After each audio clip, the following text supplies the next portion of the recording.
오늘 은혜 받을 하나님 말씀은 사무엘상 30장 1절에서 15절까지 있는 말씀입니다. 구약 성경 459면에 있는 사무엘상 30장 1절에서 15절까지 있는 말씀인데 1절에서 8절까지만 함께 합독하겠습니다. 함께 봅니다.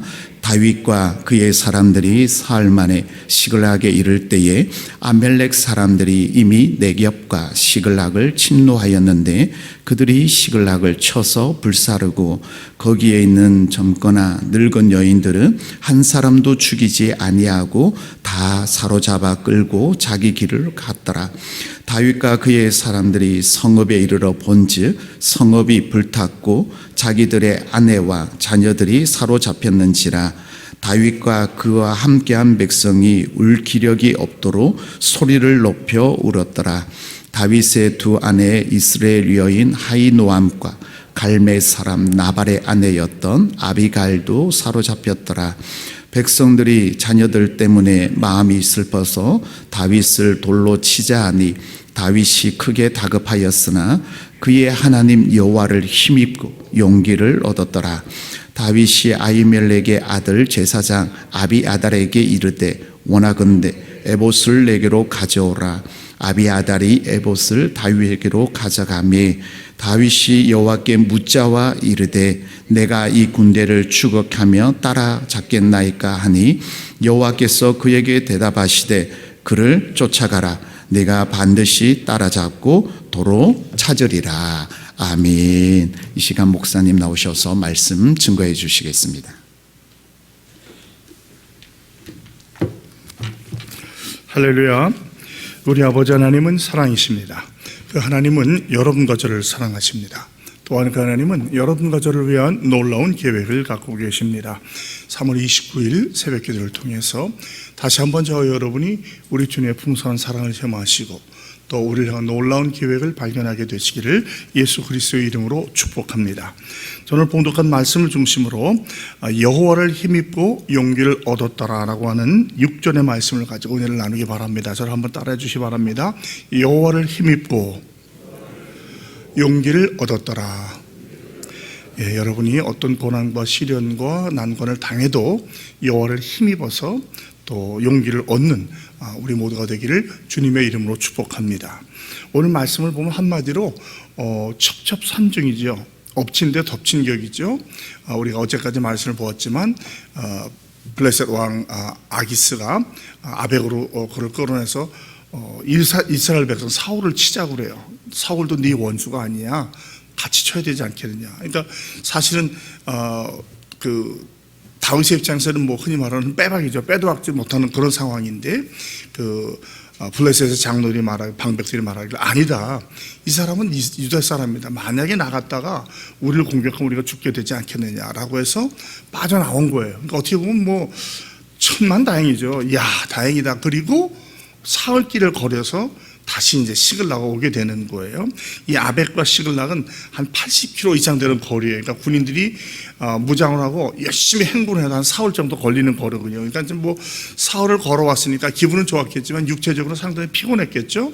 근데 와서 보니까 뭘 느껴요? 그 마을이 완전히 아말렉 사람들한테 약탈을 당하죠. 어찌 보면 이것은 27장 8절에 나오는 것처럼 다윗이 그의 군사와 함께 아말렉 사람들을 다 죽여버리되 그냥 하나도 안 남기고 죽였잖아요. 거기에 대한 보복인 공격이 아니었다라고도 생각해 볼 수 있습니다. 아말렉 사람들은 원래 그 별명이 사막의 여후라는 별명을 갖고 있어요. 아주 교활하고 자기의 이익을 추구하고 약자를 공격하는 것으로 유명한 사람들입니다. 그런데 그들 쳤으니까 아주 원수갑자고 안가품하고 왔겠죠. 근데 와서 시글락을 불을 다 사르고 아녀자를 다 가져가요. 일반적으로는 이제 이게 전통적인 방법입니다. 왜냐하면 남자는 죽이고 여자와 아이들은 데려가서 이제 종을 삼는 거죠. 그 방법으로 데려가는 거에서 살려놨던 게 그건데 불행 중 다행이라고 할까? 와 보니까 처자들은 죽지 않고 자리가 비어 있는 걸 본 거예요. 불만 탄 거죠. 한 가지 신락 같은 희망이 있었던 거 가서 찾을 수 있겠다는 것이죠. 그러니까 뭐 우는데 뭐 기력이 없을 정도로 운다고 하잖아요. 우리가 여러분 종종 그럴 때 있잖아요. 너무너무 슬픔을 당하면 정말 울 힘이 없을 정도로 울게 됩니다. 그리고 잠깐 그 말을 놓는데 다윗도 두 아내를 다 잃었어요. 아히노암과 아비가일을 놓쳤죠. 6절에 보면 백성들이 이것 때문에 마음에 상처, 쓴뿌리가 생겨가지고 다윗을 돌로 쳐 죽이자고 그래요. 근데 여러분 생각해 보십시오. 다윗이 뭐 이들을 모은 적이 있었어요? 뭐 나를 따르라 버린 적이 있었어요? 슬픔을 당한 자, 환난을 당한 자, 억울한 자들이 모여서 군대가 형성됐는데 이제까지 자기를 먹여주고 이끌어왔던 다윗을 사람이 흥분하니까 그걸 이해를 못하고 완전히 한계 상황에 도달할 때 이성을 잃어버리는 거예요. 우리 성도들도 때때로 그럴 때가 있습니다. 어떤 조직을 이끌어가거나 조직을 하다 보면 잘 될 때는 문제가 없어요. 항상 문제가 생길 때 문제가 되는 거거든요. 그러면 하나님 앞에 기도하고 여쭤봐야 되는데 그 생각도 잃어버려요. 여러분 성경을 보면 우리가 계속 보면 그 구약성경을 보면 계속 거의 같은 것 반복 아니에요? 은혜 받다가 실수해서 넘어지면 또 하나님께 징계받고 징계받으면 회개하고 회복되면 그대로 가야 되는데 또 회복되면 또 교만해서 또 죄를 짓고 계속 반복이에요. 그러니까 우리 성도의 삶이 저와 여러분이라고 여기에서 예외는 없어요. 우리도 마찬가지입니다. 교회 목회를 하다 보면은 좋을 땐 좋지만 안 될 때는 누군가 책임을 질 사람이 나와야 돼요. 그러니까 흔히 말하는 그 희생양을 찾는 거죠. 그리고 거기다 책임을 돌리라고 그래요. 그런데 신앙과 삶을 볼 때 그것은 해결책이 되지 않아요. 잠시 마음을 풀 수 있어도 그렇다고 문제가 해결되는 게 아니에요. 오늘 성경이 말하는데 굉장히 중요한 문제가 있는데 그럴 때 어떻게 하는가? 하나님께 여쭙는 거예요. 하나님께 힘을 얻는 거예요. 여러분 만약에 다윗이 이 얘기를 듣고 이 600명이 다 다윗에게 반대했겠어요? 다윗은 굉장히 가까운 힘이 많은 용사가 있었잖아요. 이것들 봐라. 이것들이 나한테 이렇게 야 얘들아 이거 치자 하면 어떻게 되겠어요? 그 안에 정말 동족 상장이 일어나는 거죠. 피바람이 있는 거예요. 그러니까 다윗의 훌륭함이 여기 있는 것 같아요. 너희들 나한테 그렇게 나도 그럼 가만히 안 있어가 아니라 하나님을 먼저 찾는 거예요. 사울과는 완전히 대조제죠. 사실 조금 전에도 다윗이 하나님을 의지하지 않고 했다가 어려움을 당했잖아요. 근데 다윗은 깨달은지 하나님께 구하려고 해요. 하나님께 여호와는 힘있고 용기를 얻었다고 그래요. 다급했지만 이 다급했다는 말은 사실은 사울이 다급했다는 말과 똑같은 거예요. 28장 15절이죠. 그러니까 사울은 다급해서 어떻게 하죠? 신접한 여인을 찾아가잖아요. 하나님께 기도하지 않아요. 그러니까 사울과 다윗의 차이가 여기는 거죠. 다윗은 다급했지만 그걸로 그 인간적인 방법을 이제까지 한번 해서 실패해봤기 때문에 그렇게 하지 않고 여호와를 찾습니다. 그리고 하나님으로부터 힘을 얻고 그리고 기도해요. 아마 이것을 동료들이 다 봤겠죠. 그래가지고 높당에서 희생당한 그 아히멜렉 제사장의 아들인 아비아달이 왔을 때 에봇을 입고 도망왔던 것 같아요.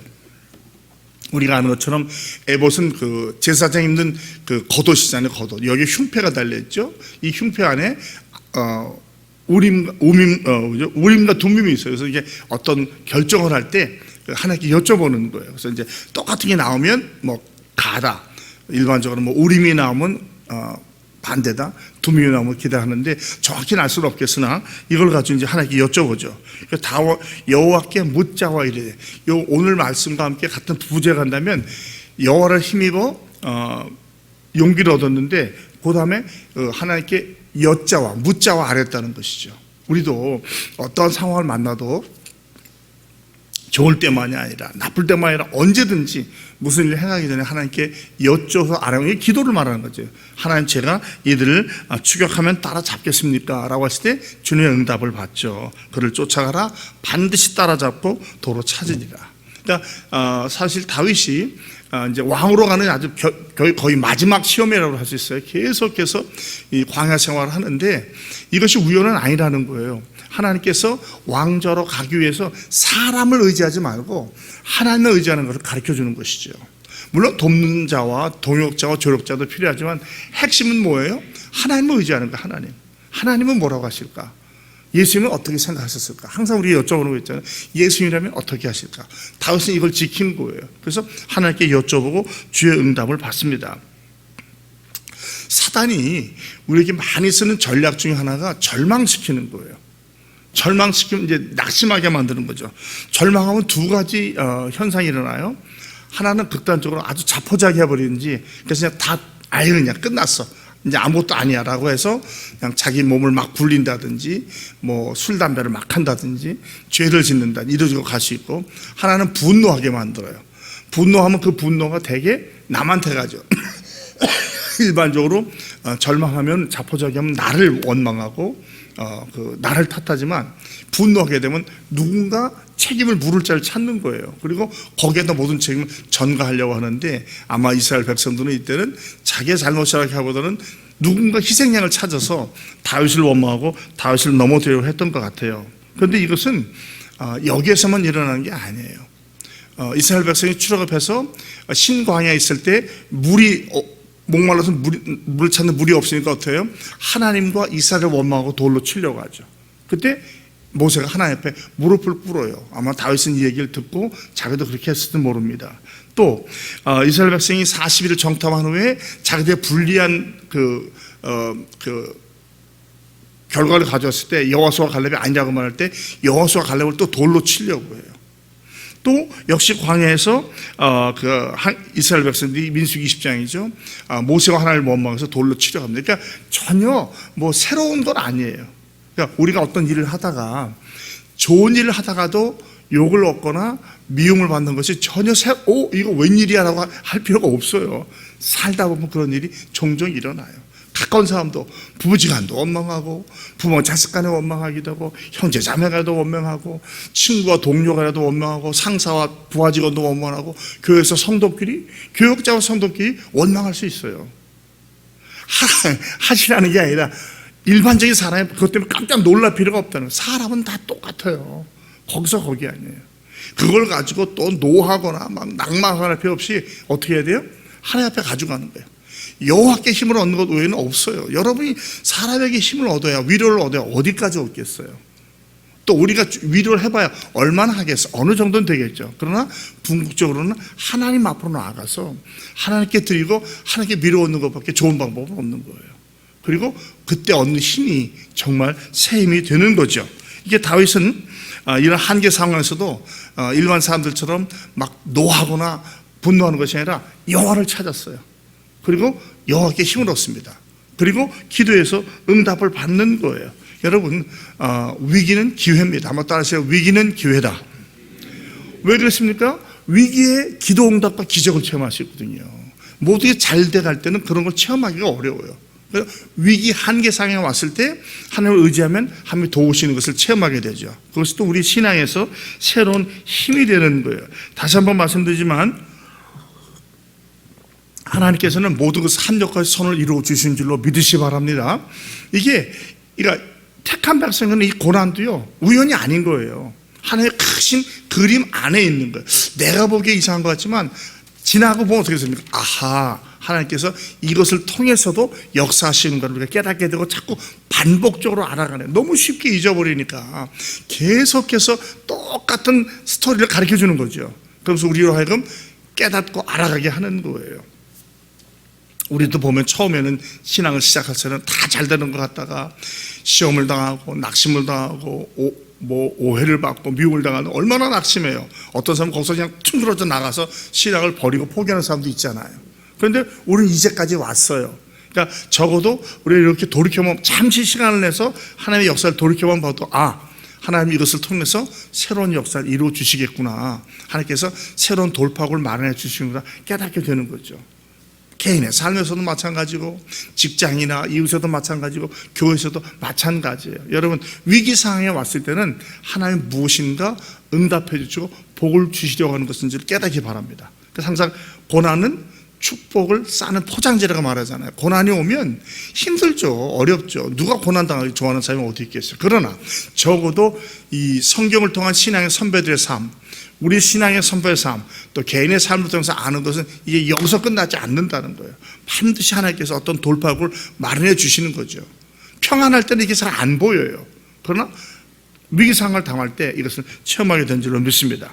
그래서 이제 쫓아가죠. 말씀을 듣고 갔는데 이 부솔 골짜기, 부솔은 그 이제 아벡에서 시글락이 한 80km고 또 이 시글락에서 부솔까지 한 30km 돼요. 그러니까 이것도 적어도 하루 길을 걷는 거예요. 그러니까 이 아벡서부터 시글락까지 부솔까지는 적어도 이 용사들이 한 나흘 이상을 걸은 거예요. 물론 이제 그 슬퍼하고 어려웠던 게 얼마나 기간인지 모르겠지만 거기 가는데 이 부솔 골짜기는 우리 말하면 이제 와디라고 해서 건천이에요, 건천.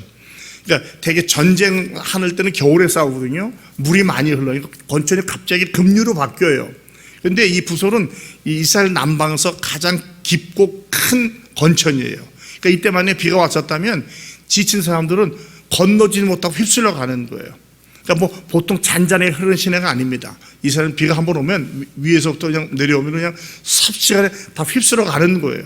그러니까 보니까 200명은 도저히 지쳐서 갈 수가 없는 거예요. 그래서 그들을 내려놓고 400명을 데리고 갑니다. 그리고 여기서 깨닫는 것은 전쟁은 숫자에 있지 않다는 거예요. 생각을 해보면 야 그래도 같이 가서 싸워 이겨야지라고 말할 수 있지만 두고 가요. 그러니까 다윗의 어떤 리더로서의 어떤 배려와 이런 게 나타나는 거죠. 나중에 알겠지만 이 사람들께서 그대로 전리품을 그대로 주잖아요. 그러니까 다윗이 점점점 이스라엘의 하나님 원하시는 왕이 되어가는 모습이 보이는 거예요. 그래서 그 200명을 내려놓고 그래도 힘이 있는 400명을 데리고 쫓아가는데 가다 보니까 그 부하들이 애굽 사람 하나를 만나요. 보니까 뭐 여기 말씀대로 사흘을 마시지도 못하고 먹지도 못하대. 거의 아사 직전이죠. 우리가 음식은 한 달 정도 못 먹어도 살지만 이 물은 보통 사흘 정도 못 마시면 거의 어려워지거든요. 그러니까 우리가 40일 금식을 하도록 꼭 물을 마시는 게 이유가 있는데 사흘 정도면 거의 한계 상황인 거예요. 거의 뭐 아사 직전이죠. 그러니까 이들이 떡도 주고 물도 주고 무화과도 주고 건포도 주니까 간신히 먹고 정신을 찾았다. 영어로 하면 revive 됐다. 살아났다는 거예요. 거의 죽을 뻔한 사람이. 그러니까 참 어찌 보면 아니 지금 원수를 잡으러 쫓아가는데 이 한 사람 정도 뭔 중요하겠어요? 아니면 또 봤을 때 내 사람 아니다 싶으면 죽이고 갈 수도 있고 정말 자비를 베푼다면 던져주고 너 이거 마시고 살아갈 수 있겠지만 다윗과 그의 군사들 그렇게 하지 않아요. 여기서 보면 주님의 사랑과 은혜와 긍휼을 볼 수 있고 바로 선한 사마리아인이 여기와 연결된 것을 볼 수 있죠. 오히려 종교 지도자는 다 버리고 돌아갔지만 그들로부터 미움받았던 사마리아 사람은 오히려 그를 가까이 다가가서 이 상처를 싸매주고 기름을 바르준 다음에 자기 나귀에 태워서 여관에 데려가고 그 다음날 떠나갈 때 돌을 주면서 잘 치료해달라고 부비가 덜리면 내가 와서 주겠다고 한 거. 사실 이것은 그리스도의 마음을 하나님의 사랑을 표현하는 거거든요. 여기서 우리는 다시 한번 다윗이 예수님을 예표하는 것을 알 수 있어요. 전쟁 중이니까 뭐 괜찮다. 충분히 익스큐즈가 되겠죠. 누가 알겠어요. 그러나 그렇게 하지 않습니다. 주님의 긍휼과 자비를 체험한 사람이 베푸는 것처럼 이 다윗은 그런 일을 하게 되죠. 저와 여러분도 아무리 힘들고 어려울지라도 우리 주위에 우리의 도움이 필요한 분이 있으면 꼭 그리스도의 사랑을 베푸시기 바랍니다. 우리가 이번에도 이제 사랑의 쌀 나누기 하잖아요. 바로 그런 거예요. 우리도 힘든데 아니에요. 그러나 우리보다 분명히 더 힘든 사람이 있거든요. 특별히 동부 지역에는 어려운 분들이 얼마나 많아요. 정도 이렇게 우리 교역자들과 여기저기 다니다 보면은 지역을 파가다 보면 정말 어려운 데가 많아요. 뭐 길 봐도 아직도 두 사람이 건너다니기 어려운 골목들이 동부에는 있더라고요. 그러니까 그런 분들은 우리가 찾아가서 그리스도의 사랑을 베풀 때 하나님이 기억하시고 하나님께서 우리에게도 은혜와 복을 주실 줄로 믿어요. 성경은 뭐라고 말씀해요? 마태복음 25장 40절이죠. 지극히 적은 자에게 한 것이 곧 내게 한 것이다. 우리가 자꾸 큰 일만 하려고 하지 말고 작은 것에 충성한 자가 큰 일에 충성할 수 있잖아요. 그러니까 작은 일에 충성하시는 저와 여러분이 되기를 바랍니다. 또는 구역에 뭐라고 그래요? 떡을 물에 던지면 반드시 몇 날 후에 돌아올 것이다. 이 말을 해주잖아요. 우리가 선을 행한 것이 제 개인적인 삶으로도 보면 저한테 돌아오지 않으면 제 후손이나 가까운 사람한테 돌아오더라고요. 또 이 세상에서 못 받으면 하나님께서 하늘에서 상급으로 주실 줄로 믿습니다. 이것이 이제 다윗과 그 이스라엘 백성들의 훌륭한 모습이죠.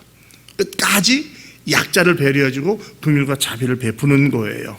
그리고 그에게 물어봤더니 아니 이게 웬일이에요? 이 사람이 바로 다윗을 도와주는 하나님의 인도하는 조력자예요. 나는 애굽 사람인데요 아말렉 사람의 종이었습니다. 우리가 여기저기 치고 시글락을 불살랐습니다. 그런데 내가 사흘 전에 병이 들어가지고 나를 그들이 버리고 갔습니다. 이 얘기하는 거예요. 그러니까 어디로 쫓아갈지 모르고 있는 이 상황에서 여러분 이스라엘 남방 지역이 이렇게 좁은 데가 아니에요. 그리고 사막 지역에서 원주 찾는 게 쉽겠어요? 근데 이 사람이 그걸 가르쳐 주는 거예요. 여러분, 하나님이 도울 때는요, 생각지도 못한 방법으로 도와주셔요. 죽어가는 그 사람이 바로 이를 아말렉 군대인데 인도하는 조력자가 되잖아요. 내일 보면 알겠지만 이 사람이 데리고 가잖아요. 물론 이제 두 가지 약속을 지켜달라고 하죠. 날 죽이지 마십시오. 내 주인한테 날 넘기지 마십시오. 그럼 내가 넘겨주겠습니다. 아니, 그렇게 약속 안 할 사람이 어디 있어요? 오케이, 옳다, 내가 그렇게 하겠다. 그리고 가게 되는 거죠. 내일 이제 그 얘기 나오겠지만, 자, 이 말씀을 통해서 우리가 깨닫는 것이 몇 가지 있습니다. 믿는 자한테도 고난은 온다는 것이죠. 우리가 고난서 예외되기를 기대하지 마십시오. 누구에게나 옵니다. 개인적이든 영적이든 정신적이든 육체적이든 물질적이든 가족적이든 뭐 공동체든 일터에서 고난은 와요. 삶의 그 연속이에요. 업앤다운이 항상 있는 거예요. 제가 항상 말하지만 문제는 크기와 정도만 다를 뿐이지 없는 사람이 없어요. 문제 없다는 얘기는 죽은 거예요, 영적으로.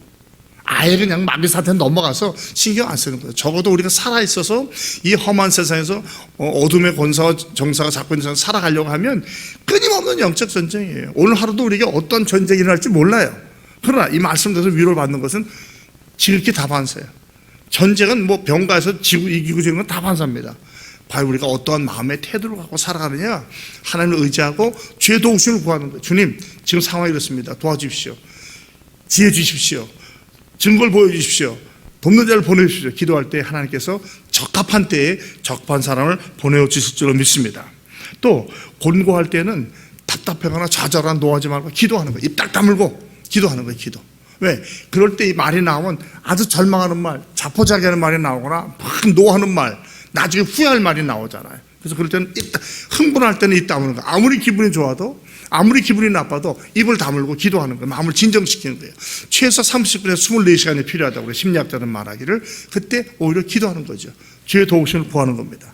그리고 하나님의 약속과 인도하심을 믿고 나아가는 거예요. 그러면 하나님을 사랑하는 자, 곧 그의 뜻대로 부르심을 받은 자들에게는 모든 것이 합력하여 선을 이루리라. 믿습니까? 여러분, 다 화같고 어려워도 반드시 합력해서 선으로 인도해 주실 줄 믿습니다. 죄를 깨닫고 회개하든지 또 어떤 사람의 마음을 우리가 깨닫아 알게 되든지 돕는 자 같은데 버리는 자, 버리는 자 같은데 돕는 자를 우리가 알 수 있는 거죠. 그리고 내 마음도 알게 돼요. 나는 내 딴에 하나님을 사랑하는 줄 알았는데 보니까 그게 아니야. 내 이익을 위해서 나만 잘 되어갔던 것을 나의 연약한 모습을 깨닫게 되는 거죠. 기도하면 죄를 깨닫게 돼요. 은혜를 받게 돼요. 회개하게 돼요. 새 힘을 얻어요. 그리고 새로운 돌파구를 찾는 겁니다. 기도 없이 돌파구가 나오진 않아요. 하나님을 의지하면서 나아가는 거죠. 사랑하는 성도 여러분, 우리가 진실한 신앙이 되려고 한다면 철저하게 하나님을 믿고 의지해야 됩니다. 의지하십시오. 내 마음이 그렇지 않을지라도 이제까지 나를 인도하신 하나님, 성경에서 보여주신 하나님, 우리 선배님들이 가르쳐준 그 하나님을 믿고 의지하며 나가시기 바랍니다. 그리고 기도 생활을 놓치지 마십시오. 경건 생활의 핵심은 말씀과 기도와 찬양입니다. 이걸 놓치면 그 다음에 인간적으로 막 괴로워하고 방황하는 거예요. 그러나 언제나 말씀으로 돌아가는 거예요. 말씀은 뭐라고 하는가? 성경은 뭐라고 하는가? 사람의 말은 그리 중요하지 않아요. 어느 정도 위로가 돼도 그것이 나를 위로하지 못합니다. 말씀과 기도로 나가는 거죠. 그 다음에는 우리가 긍휼과 자비를 베풀어야 돼요. 너 나한테 이렇게 한다 너도 할 거야? 아니요. 원수까지도 배고프거나 목마르면 먹여주는 거예요. 그것이 그리스도의 사랑입니다. 우리가 그런 사랑을 받았잖아요. 그런 사랑을 베푸면 하나님께서 반드시 갚아주십니다. 말씀 맺겠습니다. 오늘 하루도 우리가 언제 어디서 누구를 어떻게 만나면 무슨 일을 해야 될지 모르지만 항상 하나님을 의지하시고 경외하시고 기도하는 마음으로 너무 급하게 결정하지 마시고 생각해 보시고 또 특별히 우리의 도움이 필요한 사람이 있으면 심지어는 원수라고 할지라도 사랑을 베푸셔서 악을 악으로 갚는 것이 아니라 선으로 악을 갚아서 하나님의 영광 받으시고 우리가 큰 은혜 가운데 살아가시는 저를 다 되시기를 예수 그리스도의 이름으로 축복합니다. 아버지 하나님 감사합니다. 지난 밤도 편히 쉬고 단잠 자게 해주시고 또 새로운 하루를 맞이하면서 새벽기도의 용사로 불러주시니 고맙습니다. 다윗의 경험을 통해서 우리에게 귀한 교훈을 주시고 우리도 또 그런 삶을 살아야 함을 가르쳐 주시니 고맙습니다. 언제나 하나님을 의지하고 하나님 믿고 나아가게 하시고 우리 경건생활 말씀과 기도의 찬양을 놓치지 않게 도와주십시고 우리의 도움이 필요한 자들에게는 꼭 긍휼과 자비를 베품으로 말미암아 하나님께는 영광이 되게 하며 우리에게는 큰 은혜와 복이 되는 복된 하루를 살아갈 수 있도록 도와주시옵소서. 예수님의 이름으로 축복하며 기도합니다. 아멘.